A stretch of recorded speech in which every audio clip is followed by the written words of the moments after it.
when you get to experience someone who knows their life is ending, and you see that the things they prioritize are very simply the humans they care about and the experiences they have and had with them, it's real easy.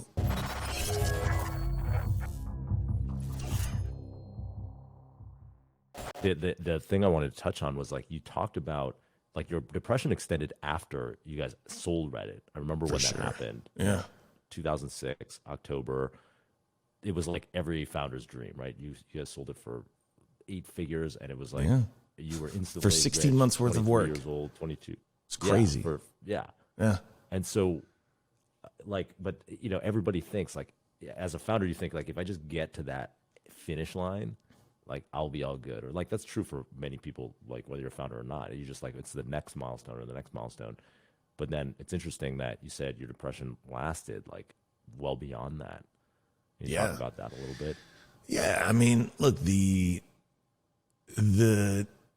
things floating through my mind 16 months into starting a company where you're getting that kind of an acquisition offer where this is more money my parents have made their entire working lives that I got for 16 months. So, like, what kind of an asshole am I going to be to say this is too much, or, like, I need to get more, which is another mindset shift that I just needed to have about the potential, about the sort of feelings of not earning it, but just it's just a weird mindset. My father's family all survived the Armenian genocide. My mom she immigrated from Germany, but she was undocumented for a few years, and then he married her, and so it was all papered up. But the mindset was still very much an immigrant kind of scarcity mindset around, like, oh my God, this is a ton of money for what didn't seem like that much work. And I mean, it was a lot of work. We spent a lot of time working and playing World of Warcraft, but that seemed absurd.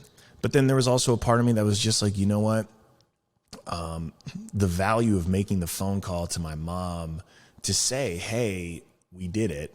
Like, all of your belief in me for all these years has literally paid off. Like, here, it worked. Like, you did it. And so that was, at the end of the day, the thing that was so valuable. And, you know, it didn't, look, that day was an amazing day. I'll never forget that day. I'll never forget the day I called her. I'll never forget the conversation we had, because I said, I'm going to buy you something. What do you want? And she said nothing. And I said, you've got to help me out here. Like, literally anything. And she finally said I could make a donation in her name to one of her favorite animal nonprofits. But I'm like, fuck, like, I really can't. This is what I've got to live up to. This is the standard that you've set for me. And, you know, that was an amazing day. It was an amazing moment. But it wasn't, you know, at no point did I feel like really? WhatsApp. At no point did I feel like I needed to do anything to prove anything to her. This just felt like the least I could do for someone who, you know, like 4 months into Reddit, she gets the diagnosis. And when I saw her in the hospital and they were like, it's stage 4, glioblastoma multiforme, you know, she's got maybe a year or two to live. Her first words to me were, I'm sorry. Like, her first words were, I'm sorry. This is going to be a distraction. This is going to be something keeping you away from doing. You already just had your girlfriend, you know, in this horrible accident. Like, here's one more. Like, her mindset was so focused on my well-being. Only child, guilty as charged. That, you know, it felt like the least I could do to validate that. And yeah, you know, I mean, she fought for another year and a half, and it was probably in the months after she passed that I finally started feeling the fog lift. And it had nothing to do with the wealth. I think there is absolutely a point. I feel like you did a video about the hedonic treadmill? Hedonic treadmill, yeah. It's real. And there is absolutely there is a point where you have enough wealth to not have to worry. And that's powerful. That is 100% life-changing. And that started to sink in during her treatments, because I could say, like, what do we need? Like, I don't know. I'm still learning things that there's apparently a whole nother world for rich people that I still learn about from time to time, because people are like, oh, you want to talk to a blah, blah, blah specialist? Like, no problem. I know someone who's on the board of blah, blah, blah. And I'm like, how the fuck do normal people like navigate this stuff? And so even in 2020, excuse me, in like 2009, 2010, I'm like, what can I do to help the situation? I have some money. Like, let's figure out ways to get anything, and whatever. Couldn't change the ultimate outcome, but like, I think it was in those months after that I started to reset, and it was still another year before I actually started talking to someone.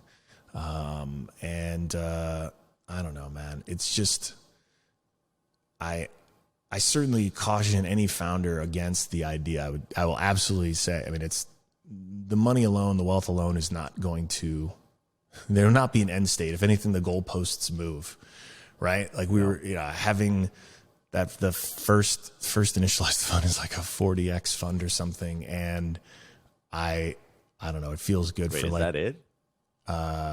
Yes. That was 7 million, right? And then you turned it into 2 billion. No.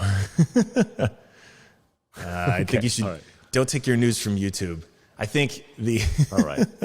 the math is a little, it's a little tricky. But the bigger thing here is like 40x is still, like still the top, very good. 10%, the top 1 out of 10 funds is like a 3x fund, right? Or sorry, is a 10x fund. I don't even know the math anymore. Like the top 40x probably puts you in the top 0.1, Probably. the top 1% or better. Yes. Although it could, it could, I'll have to let's see what the Q2 investor update says. But the bigger thing is, okay, this wonderful year happens and this great windfall happens, and it's like, I don't know, it's like, it's not even a 24-hour memory of celebration. It's like a 2-minute memory of celebration. But like the reality is, there just isn't I don't know, there's not an end point. And I've always tried to have this perception of things as a kind of video game, maybe in part because I just grew up obsessed with them. And I do feel like business and a lot of the things that I end up doing, I find myself coming back to like video game type mindset around both what it takes to motivate me to do stuff, especially things I don't want to do, and then focusing on the parts that I really love. And all of my best memories from growing up playing video games were playing video games around the TV or computer and just waiting to take my turn with my friends. And what were those things? Like the achievements, I don't think about those achievements. I don't remember when we unlocked whatever speed run in GoldenEye.